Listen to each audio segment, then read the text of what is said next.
Let's be honest here.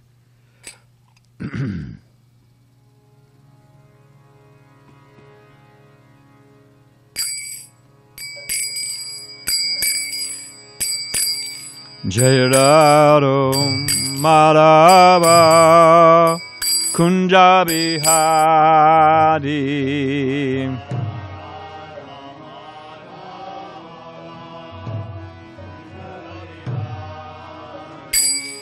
Jai Radha Madhava Kunja Bihari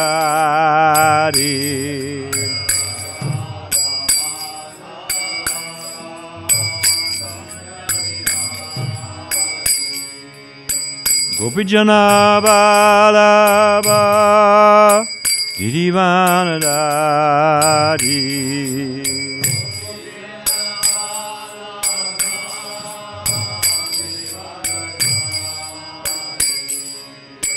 Gopijana Vallabha Girivanadari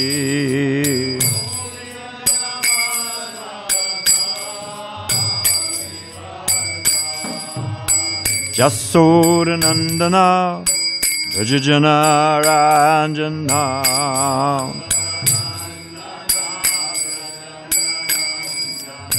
Jasodanandana Vrajajana Ranjana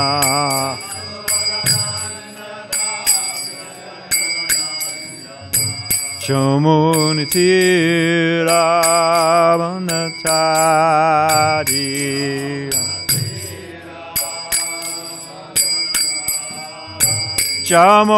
Chamunitira Vanatari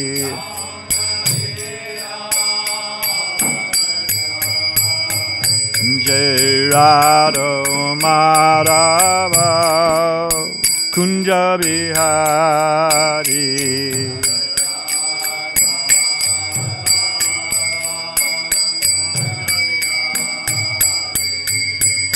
Gopijana Vallabha Girivanadari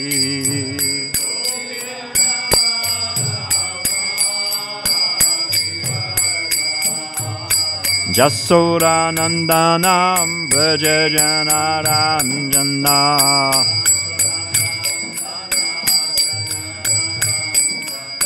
Chamunatira Vanatari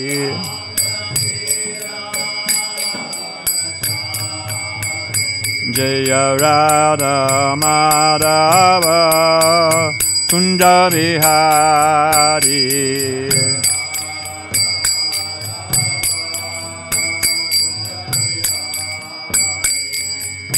Gopijana Vallabha Girivanadari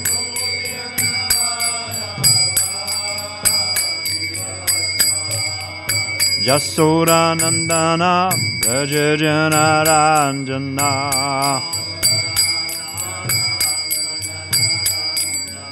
Chamunatira Vanatari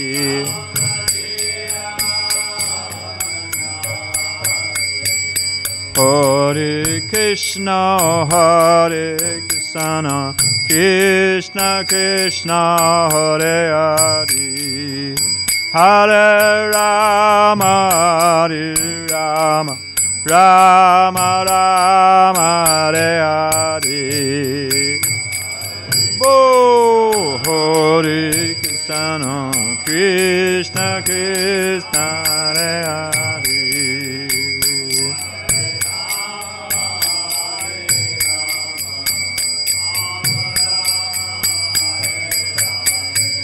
Hare Krishna, Hare Krishna, Krishna Krishna, Hare Hare, Hare Rama, Hare Rama, Rama Rama, Hare Hare, Krishna Hare Bo.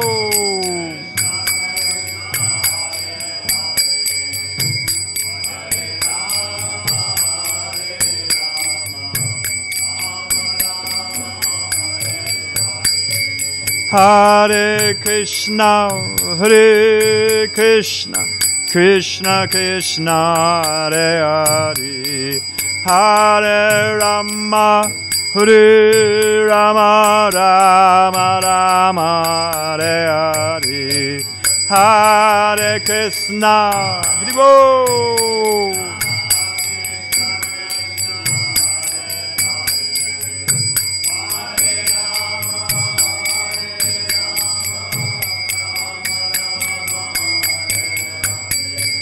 Hare Krishna, Hare Krishna, Krishna Krishna, Hare Hare, Hare Rama, Hare Rama, Rama Rama, Hare Hare, Hare Krishna, Hare Krishna, Krishna Krishna, Hare Hare.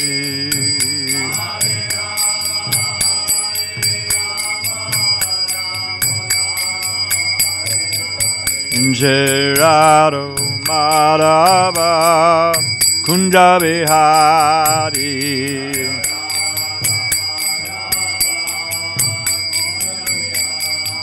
Jai Radha Madhava Kunja Bihari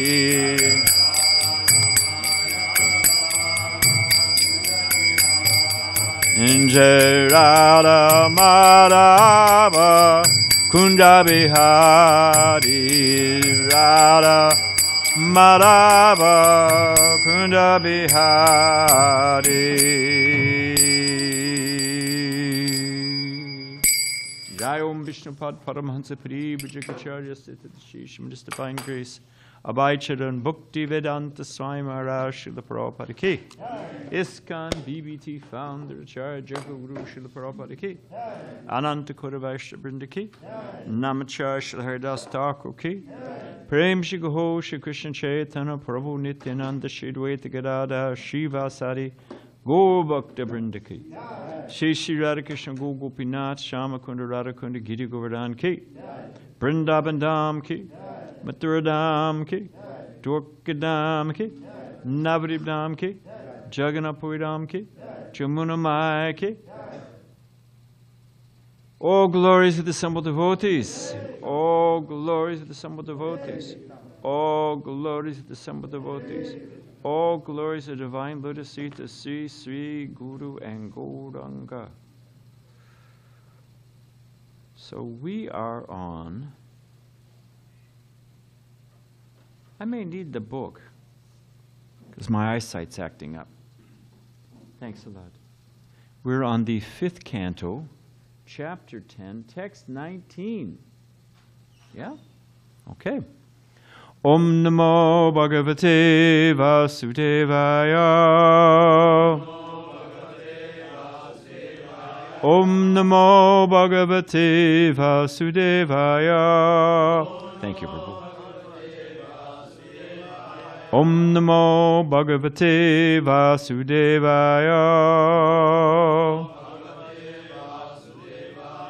Krishna Swadamo Bhagate Dhammaganadi Bisaha Kalanasa Dashomesha Paranarko Denodata Narayana Namaskritchananam Shaivam Narottama Devim Sarasatim Vyasam Tato Jayamutirayet. The Bhagavatam is as brilliant as the sun. It is arisen just after the departure of Lord Krishna to his own abode, accompanied with knowledge, religion, etc. Persons who have lost their vision due to the dense darkness of the age of Kali should get light out of this Purana.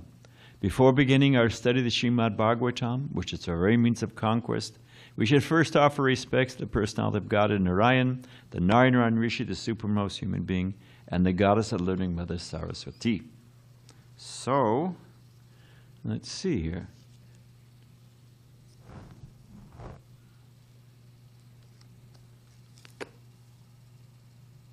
Is this from India? What Bhagavatam said is this? Yeah, okay.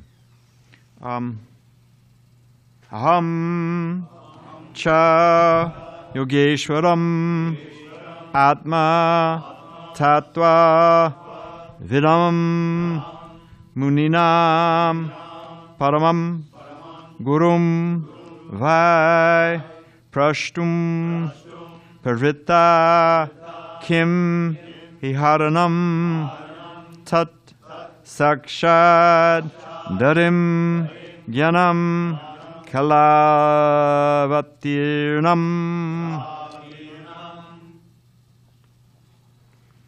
aham cha yogeshwaram atma tattva Vidamuninam paramam gurum vai Prashtum paritta kimiharanam tat Shakshadarim jnanam kalavatirnam Aham cha yogeshwaram atma tattva Vidam muninam paramam gurum vai Prashtum paritta kimaharanam tat Shakshadarim jnanam kalavatirnam Aham cha yogeshwaram atma tattva Vidam muninam paramam gurum vai Prashtum bharvita kimaharanam tat Shakshadarim jnanam kalavatirnam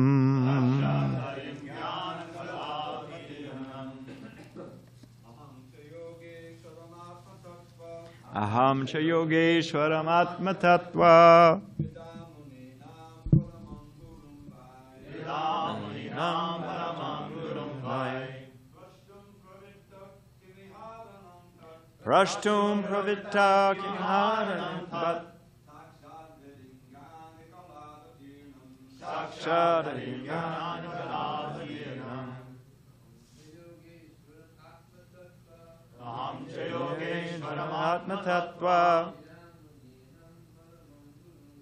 Vidamuninam paramam gurum vai Prashtum pravita kimiharanam tat Sakshadarim jnanam kalavatirnam Aham cha yogeshwaram atma tattva Vedam muninam paramam gurum vai Prashtum prititem mahaditva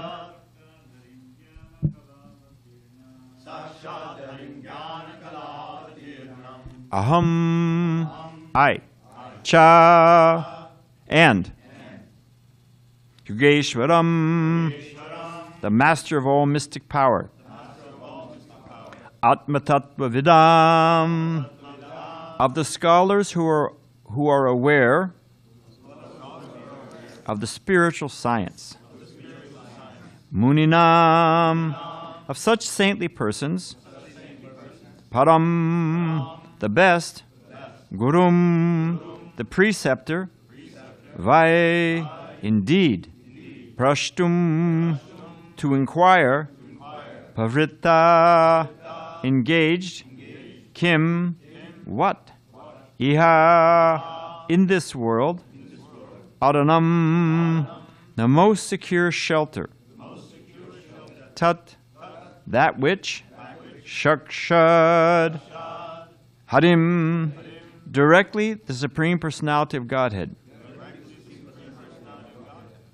Jnanakala avatirnam, who has descended as the incarnation of complete knowledge in his plenary portion known as Kapila Dev. Translation. Now this is Maharaj Rahugana speaking to Jad Bharat. Both of them have taken a long sojourn here. We've had Maharaj Bharat, who gave up everything, emperor of the world, Bharatvarsa, and has gone off to the forest. But he had a little seed of attachment, he got attached to a little deer, not Rudolph deer, but a nice, beautiful little forest deer, a fawn. He got attached to it. So we know the story. He died all of a sudden thinking of the deer. And what did he become? He became a deer. Then in his next body, it's a whole story, but just to bring you guys up to speed. Then after that, learning his lesson, he took birth as Jad Bharat. He said, I'm not going to do that again. And he pretended to be dumb and deaf so nobody would bother him, no one would, and he would just fix on his meditation on Krishna. And then he was marshaled into the service. A great king, Maharaja Hugana, was traveling in a palanquin. And somehow they lost one of the palanquin, lame shoe, I don't know what happened, but they lost one of the palanquin, one of the carriers. So Jad Bharat was strong, and they thought, well, they marshaled him into the... But there was a problem, that although he was able to do it, he would step over when he saw an ant or some insect on the path. So the king was getting jostled around, and he let have it with some very strong words at Maharaja Hugana. So now we're at the point that Maharaja Hugana, tolerated, but then, began to enlighten him. He came out with a few pure sutras, and Maharaja Hugana, to his credit, realized, oh, wait a minute, this isn't no ordinary, servant or carrier. This is a saintly person. So Maharaja Hugana, the king, his journeys, he's gotten off his high horse, literally in his pride, and realized here's a saintly person. So this is in preparation. He's offering respects. And,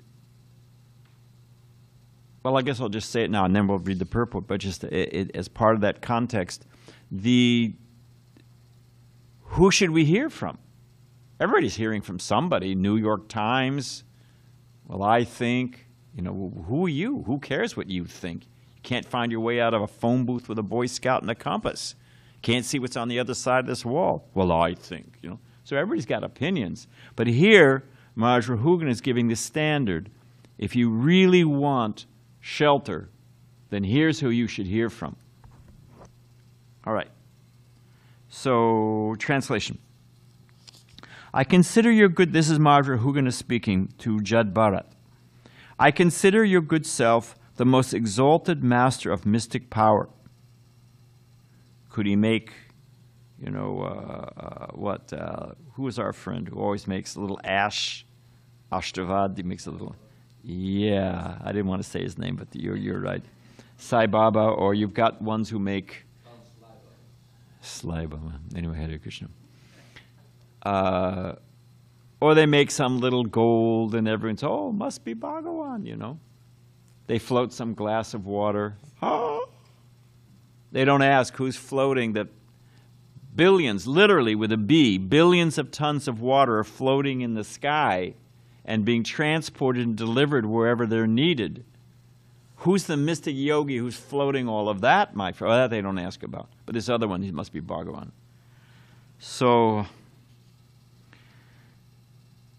we consider your good, the one is the real mystic yogi. Is anyway, I'll read Prabhupada's purport. I consider your good self to be the most exalted master of mystic power. You know the spiritual science perfectly well. You are the most exalted of all learned sages, and you have descended for the benefit of all human society. You've come to give spiritual knowledge, and you are direct representative of Kapila Dev, the incarnation of God, and the plenary portion of knowledge. I am therefore asking you, O spiritual master, what is the most secure shelter in the world? Purport. As Krishna confirms in Bhagavad Gita, Yoginam api sarvesam madgatena taratmanam shadavan bhajate yomam sameyo yuktamam mata. Of all yogis, he who abides in me with great faith, worshiping me in transcendental loving service, is the most intimately united with me in yoga and is the highest of all. Bhagavad Gita 6:47. Jad Bharat was a perfect yogi. He was formerly the Emperor Bharat Maharaj, and he is now the most exalted personality amongst learned sages and masters of all mystic power. Although Jad Bharat was an ordinary, just as a quick one, they asked, about mystic power. Well, find me that mystic yogi. Why are we calling the Vaishnava guru the master of mystics? I don't see him manifesting multi-planets and universal forms and bring me pomegranates from Kabul and then all of a sudden the branch is there. I don't see that happening. So what is that mystic power? Of all goals to become free from birth, ask Sai Baba, ask any one of these other guys, can you free me from birth, death, disease, and old age permanently? Nope. That they can't do. So the yogi who can do that is the greatest of mystics. Here's another thing. Krishna is the Yogeshwara, he's the supreme yogi, but who controls Krishna? The pure devotee. Krishna, he'll break his own promise to protect the promise of a devotee. It's the most amazing thing. So one who controls the master of mystics is the greatest of mystics, and Krishna is controlled by his devotees. So in so many ways, the pure devotee is actually the greatest of mystics. And there it is. Although Jad Bharat was an ordinary living entity, he had inherited all the knowledge given by the Supreme Personality of Godhead, Kapila Dev. He could therefore be taken directly as the Supreme Personality of Godhead, two things equal to the same thing or equal to each other. Because he can deliver Krishna, he's therefore as good as Krishna. He not is Krishna. It's like the viceroy or an ambassador and the president or king. He has all the full power he represents, but it doesn't mean he's the same thing. He derives his ability by the president or by the king, but he can deliver the president or the king and speak on behalf and bind the king, just like an ambassador or the viceroy. As confirmed by Srila Vishnu Chakravarti Thakur in his stanzas to the spiritual master, Shakshat Ridvena Samasta Shastri, an exalted personality like Jad Bharat is as good as the Supreme Personality of Godhead, because he fully represents the Lord by giving knowledge to others. Jad Bharat is herein accepted as the direct representative of the Supreme Personality of Godhead because he was imparting knowledge on behalf of the Supreme Lord. Therefore, Maharaj Rahugana concluded that it was appropriate to ask him about Atma Tattva, spiritual science. Tad Vignanartam Sugurume Avigabichet. The Vedic injunction is also confirmed here. If anyone is at all interested in knowing the spiritual science, Brahma Jigyasa, he must approach a guru like Jad Bharat. Om Gana Tamarandasya Gyanagana Salakaya Jakshu Shunmilitan Gina Tazare Shri Gurave Namaha.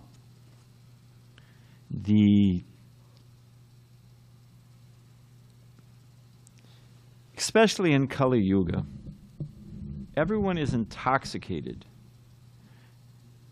with pride.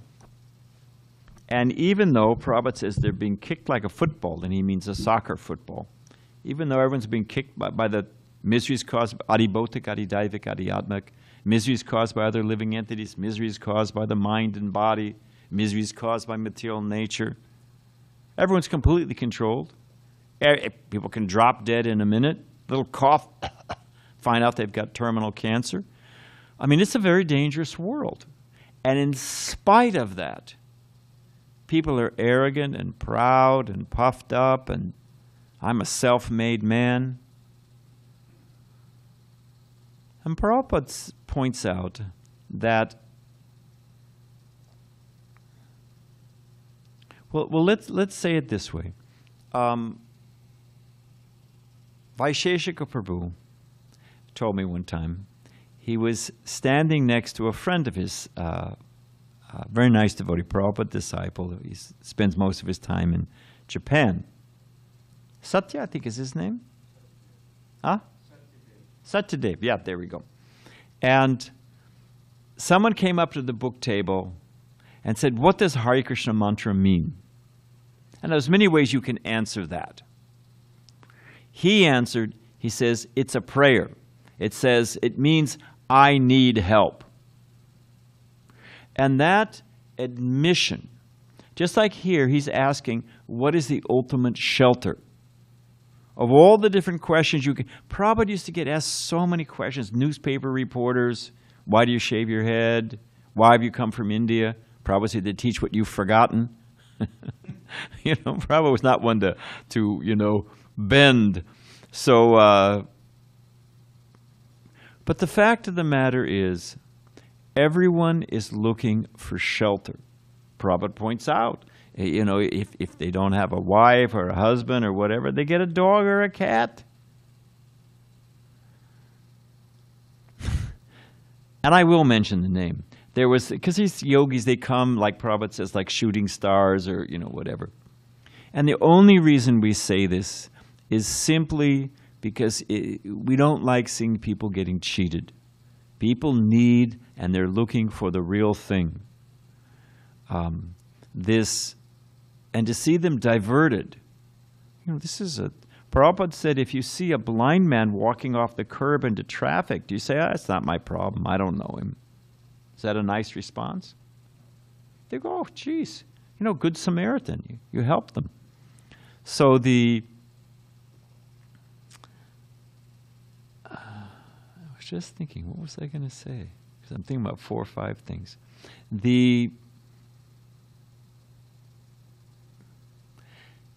Everyone is looking for shelter. They have a dog. Oh, that was it. This, the art of living, and there's the guru for that. I won't mention his name, but art of living. And they asked him, he has thousands, tens of thousands, hundreds of thousands of followers. And they asked him, what is the meaning of love?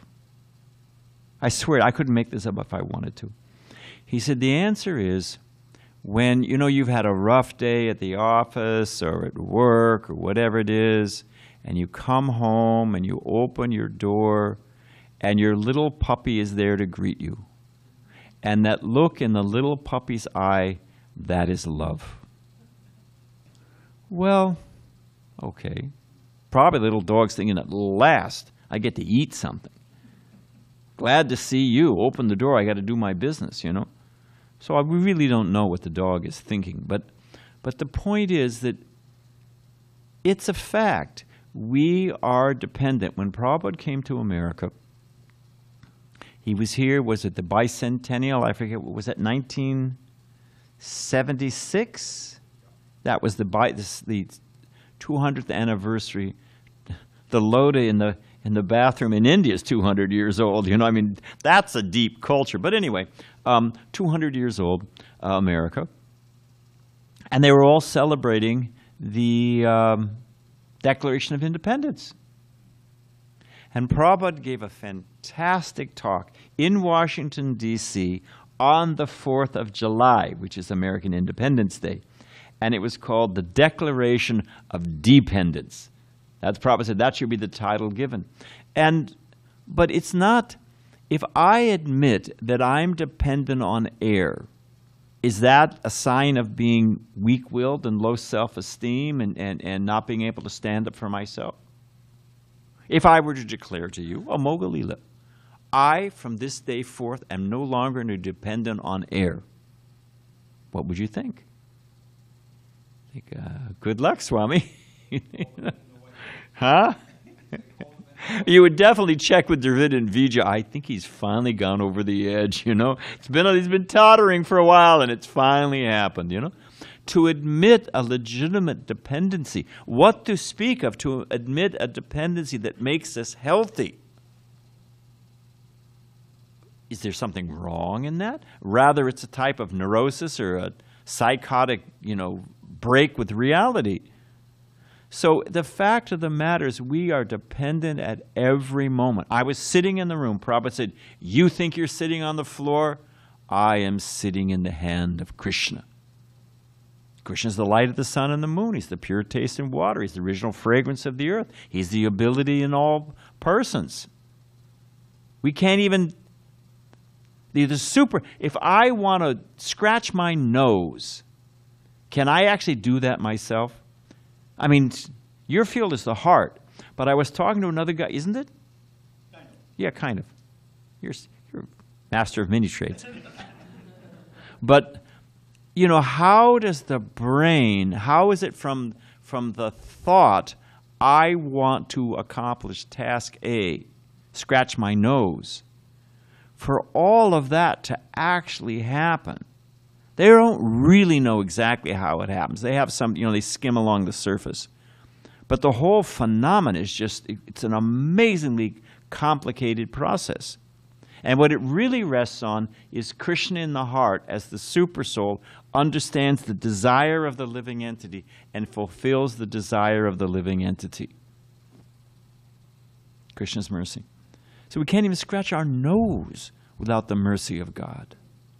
So the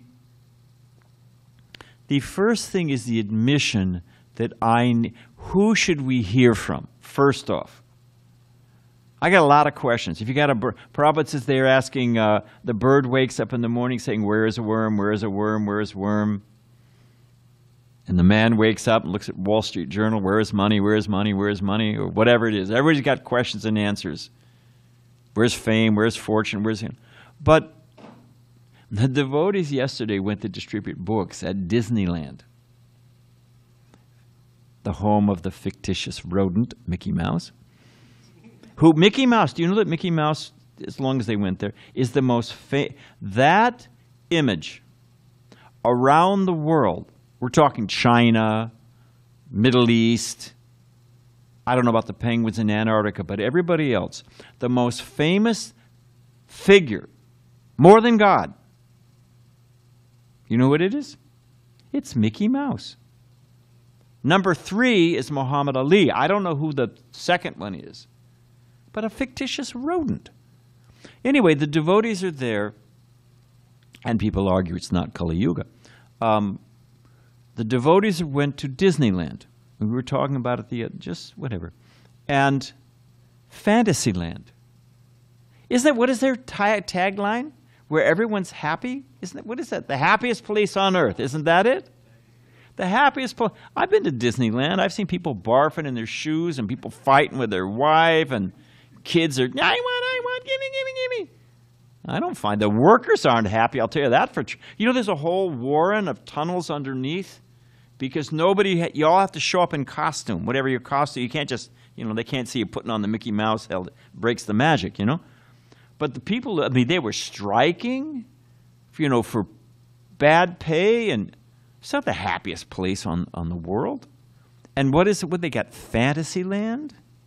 We were saying, you know, what would be the least visit? I haven't been to Disneyland since before I became a devotee, but what is it? Don't they have Frontierland and Adventureland and Tomorrowland, and isn't it Fantasyland? So if they had a section that was Reality Land, you know, where, you know, nothing pans out. That would be Reality Land. And ultimately, what is it? Dharmasya hiya pavargasya. Pavarga, you know, it takes the syllables of anyway. First, one has to work very hard. Everybody has to work hard in this world. And you work so hard, sometimes foam comes from your mouth, like the horse who's racing. And then what is the what is the next? There's always dissatisfaction and fear. When's the train going to end? When's the wrecking ball going to come and blow this whole thing out of the water? And there's so many. Then there's anxiety. Ultimately, the coup de grace, death comes and everything's finished. That's Reality Land. But nobody's going to buy a ticket to that, although they're looking, hey, I get enough of that at home. So the first question, what is the right question? And then you've got to find the right person to ask that question. You have to ask someone who's actually tattva-darshana, someone who actually knows. So it's the admission that I need shelter. This isn't working. I'm not the Lord of all I survey. One of the reasons one meditates on the universal form as the first step in yoga practice, all these yoga asanas, what is the real purpose of the yoga asanas? It's a preliminary step. It's meant to accomplish what? If you can't figure it out by hearing, you practice the asana yoga practice, all the different, why? It serves two purposes, and it's not so you can levitate. Anyone want to hazard a guess? Yes, first this is meant to control, the mind is just going 90 miles an hour. So the yoga, just hey, hey, hey, so that you can even think deeply, just slow down. You learn to control the breath, you learn the yoga, so you can just think clearly. And what else do you realize by yoga practice? That you're not this body. Now, if one can understand, if one's mind is peaceful enough to understand, I'm not this body. Hello there. I'm not this body, and the mind is peaceful, then one doesn't have to do all those asanas. So the point I'm trying to make, because I do want to get to some, one has to have in a humble, what is the first thing, just like here, we're going to find out in a minute, what does Jad Bharat say to the great king Mahasrahugana? When Arjuna stopped arguing and said, actually, I'm a soul surrendered unto you, what is the first thing that Krishna did? Chastised him. Said, you're lamenting for which is not worthy of lamentation. You're worried about the body, you're worried about your social status, you're worried about how you're going to enjoy. If all my relatives are gone, who will I show everything off to? No, no, no, no, you're a fool. That's not what's worthy of lamentation. So the question should be, what is the real shelter? Like on some game show. Didn't they used to have a game show that you tried to fill up your shopping cart, and whoever's shopping cart filled up with the most valuable things won the game?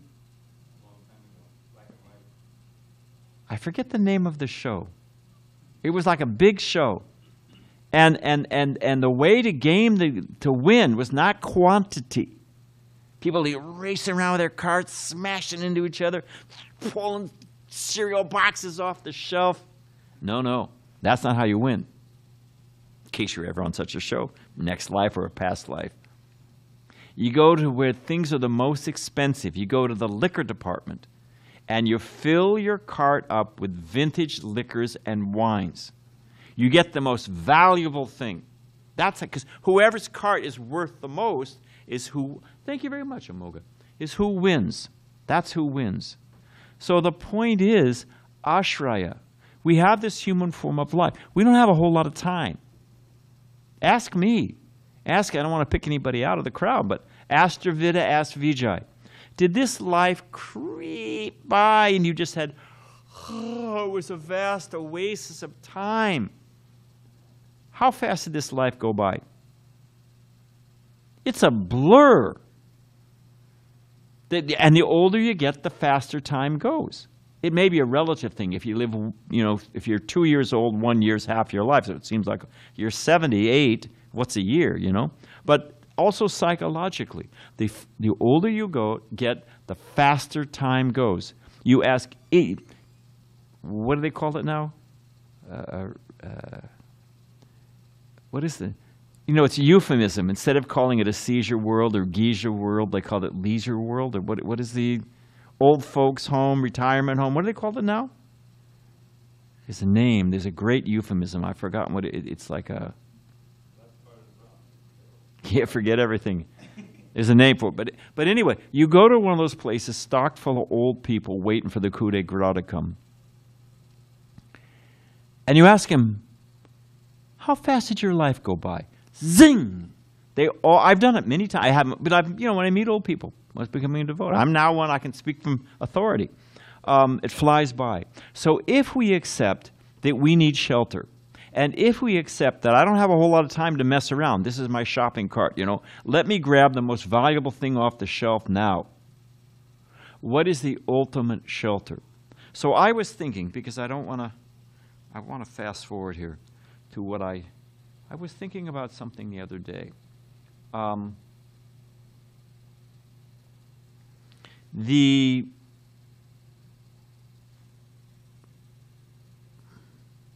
We are so, I can speak for myself, but it's described in the Bhagavatam as well, that we are locked, the constant chattering in the head.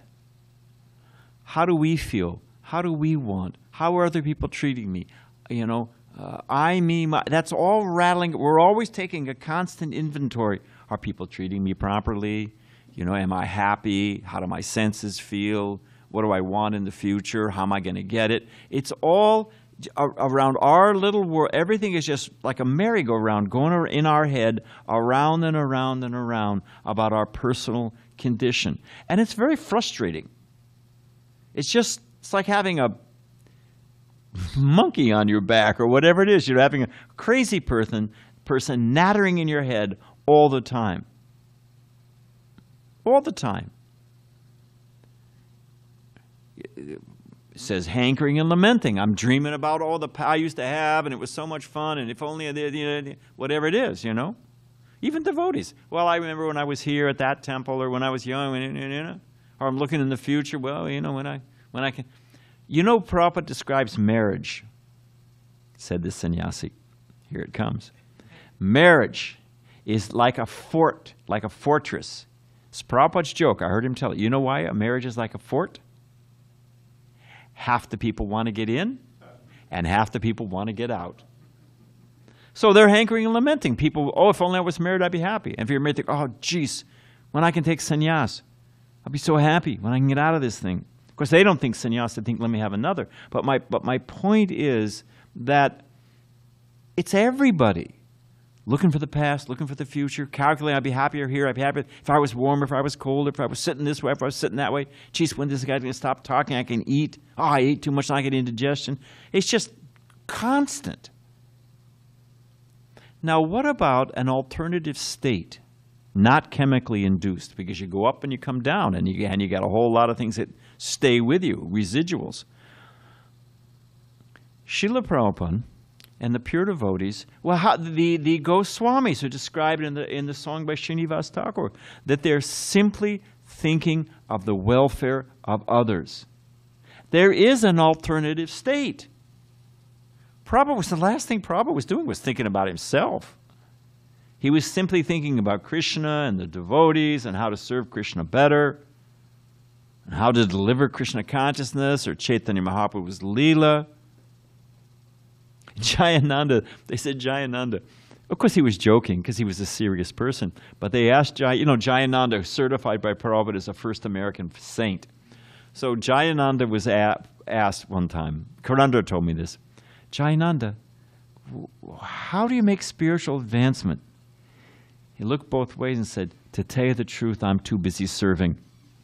He wasn't even thinking, it wasn't even like, we should, obviously, utsaha, nishchaya, daryat, we have plans how to make advancement. But imagine the relief if we were, instead of this chattering monkey going around and around in the head, if we were just thinking, oh, that would be nice for Krishna. Oh, that'd be a nice fruit for Krishna. I can make a nice veg for that with Krishna. Oh, look at this nice cloth. We can make a nice outfit. Oh, look at these flowers. What a nice garland I could make for Krishna. Oh, we go out on Sankirtan. We're not, oh, she looks cute. Man, I saw a guy the other day in his car. I was at a red light, and he was just working his hair. He'd put some gel in his hair, and he had a little wave, and he was moving it this way, and then he was looking and moving it this way, and because it had what do you ever call it? It was a little bit rigid, So he was moving it back and forth, and he was going somewhere to see somebody, and you can have just that right look, And then he was working on his shades. It was a long light. He was working on his shades. I thought, oh, the poor guy, But to just be thinking about, instead of my pastimes, thinking about Krishna's pastimes, and instead of thinking what I want, thinking how to help others. What a wonderful, and we get a glimpse, actually when you're on Sankirtan and someone's talking to you and you're trying to convince them about Krishna consciousness, sometimes they take it, sometimes they don't. So it's fun. Either way it's fun, you know? Because you get to learn something and you try to figure them out and they're coming up with, you know, their philosophy, and it's just, it's either hedonism or Buddhism, some kind of impersonalism, or voidism. That's all it is. That's all it is. There's different flavors and different ways to go at it and different, you know. But to find that shelter when the mind is completely, not just static, you know, just to silence the whole thing, but full of positive thoughts. Just, that is the ever increasing. And Prabhupada says you make Krishna your son, he'll never grow old. You make Krishna your lover, he'll never leave you. You make Krishna your master, he'll never send you away.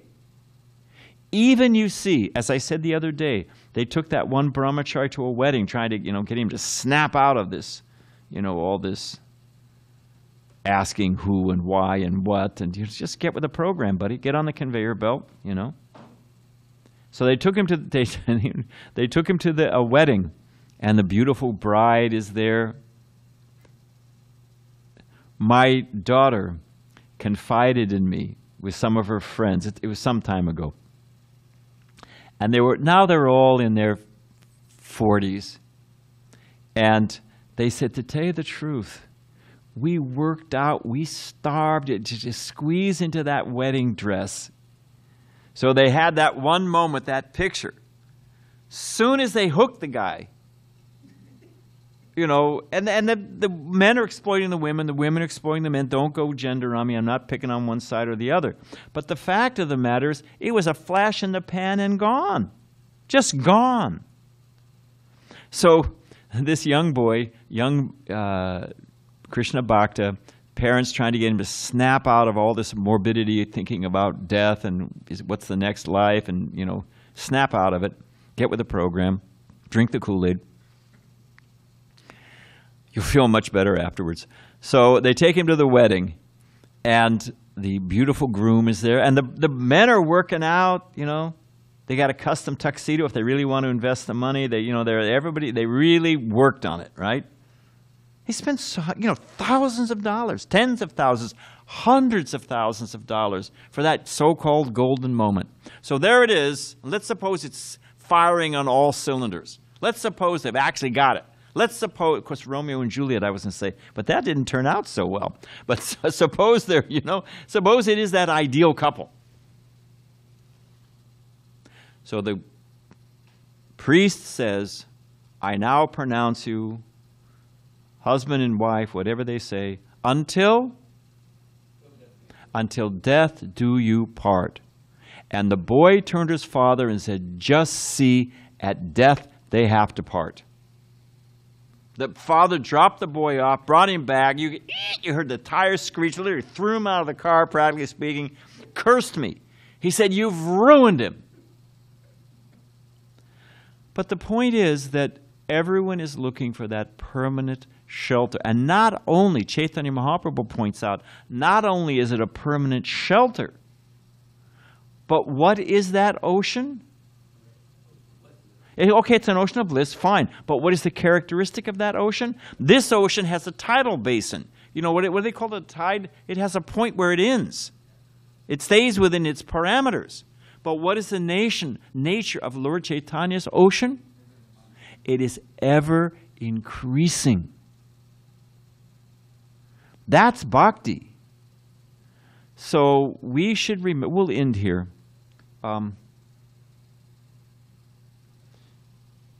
Actually, I did want to say one other thing, one other aspect of this. We're always, that, voice rattling around in the head. Who's actually going to love me? Who actually understands me? Who's going to laugh at all my jokes? Who's going to understand what I've gone through in life? Where is that soul mate? And who's going to who's going to love me no matter what happens? Are you going to, what is it? Are you going to feed me? Are you going to need me when I'm 64? Well, okay, 64 they might make it. But when you're 84 and senile, you're off to geezer world, seizure world, leisure world. Bye-bye, buddy. And don't forget to put me in the will. So, where is that person? But Krishna, what is it? Bhavagrihi Janardanam, that Krishna is in the heart of every living entity. And we have done, there's points, what they call it, tough love. There is a juncture.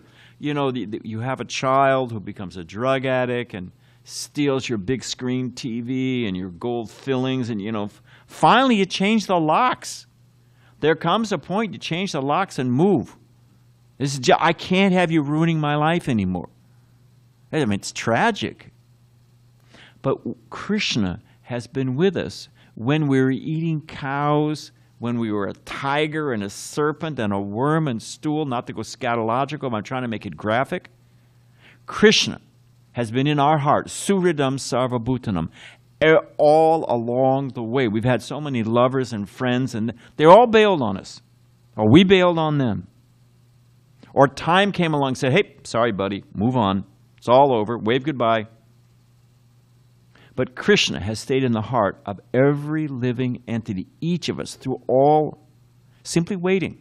Two birds in a tree, Kathopanishad. Simply waiting, the witness bird. Come on, wake up, wake up. So we should remember, we don't have to prove ourselves. We don't have to be anything. We don't have to win anybody over. Krishna knows us and Krishna loves us. So my simple point is, that is the gift when we go out and give someone a Bhagavatam or a Bhagavad Gita. That's what we are about. We're about that whole chattering nonsense in their head gone. And the ocean of we're introducing them. Here's your best friend. Here's the solution. Here's what you're looking for. Just imagine what that is. It is all good, absolute, Prabhupada describes. And by that, and we'll end here, by that we mean that it's good for us and it's good for them. Okay, all glories to book distribution and Krishna consciousness. We should end there because it's time for breakfast. Such a rough life. Hare Krishna.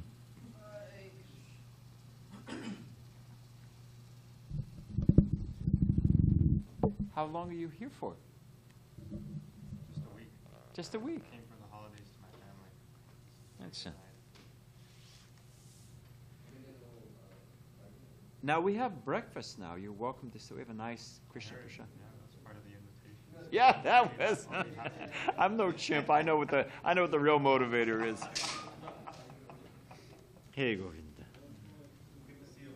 Good to see you guys. Hare Krishna. No, you're Radhikirthar's old friends.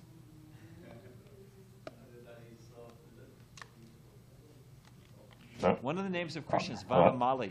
Hare Krishna. He likes to be decorated with forest flowers. Hare Krishna. How to find a guru. Hare Krishna. You guys can carry on. So the person asking for a guru, first you have to know what a guru looks like. You can't walk into a tire store and say, hey, I'd like to buy some Tiffany diamonds. You have to go to the right place. To make it, and this may sound like I'm tooting our own horn, but where are people completely, where are you? Where's this person right now? Huh? Well, I don't want to pinpoint him, but you need to get, in all honesty, a copy of Bhagavad Gita.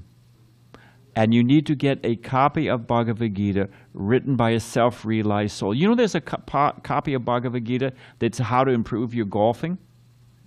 That Arjuna is the golfer and Krishna is the caddy?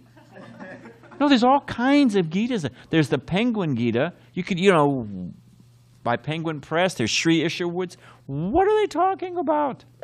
I am Krishna, you are Krishna, we are all Krishna. Well, if I'm Krishna, how come I'm subject to birth and death? How come I'm... So anyway, to focus on our friend here. And you can contact us if somehow you can't get a copy of the Gita. If you don't have any money, we'll send you a copy of Bhagavad Gita. Otherwise, it's $10. It'll be the best for a hardbound copy, $5 for a soft. Get a copy of Bhagavad Gita and read it, and you will have questions. It's a sign that your brain works. If you have questions. The whole Bhagavad Gita is questions and answers between the perfect master, Krishna, and every man, Arjuna. It's questions and answers. And we have tech support. You can contact us. You can ask us questions. Get a copy of Bhagavad Gita and start chanting the Hare Krishna mantra. It sounds simple. E equals MC squared is simple. It's a pretty simple equation, isn't it? But is the truth it represents simple? It's one of the secrets of the universe. It locks unlimited power. So get a copy of Bhagavad Gita, read it, and associate with devotees. You'll have questions, and they'll have good answers. And so that you can actually, like I was saying, the brain has to be clear so you can actually hear, chant the holy name, the Hare Krishna mantra. It actually cleanses the heart. Now that you can start there, and then you will find a bona fide spiritual master. The qualification is find someone who's completely absorbed in loving God. What are they doing with their life? People say, I pray to God. Great. Every atheist in a foxhole prays. What are you doing for God? Okay, so I don't want to belabor it because we've got to go. A very good question. Thank you for asking. What are the steps? Get a Bhagavad Gita. Namaste. Thank you. Okay, Hare Krishna. Let's see if he does it.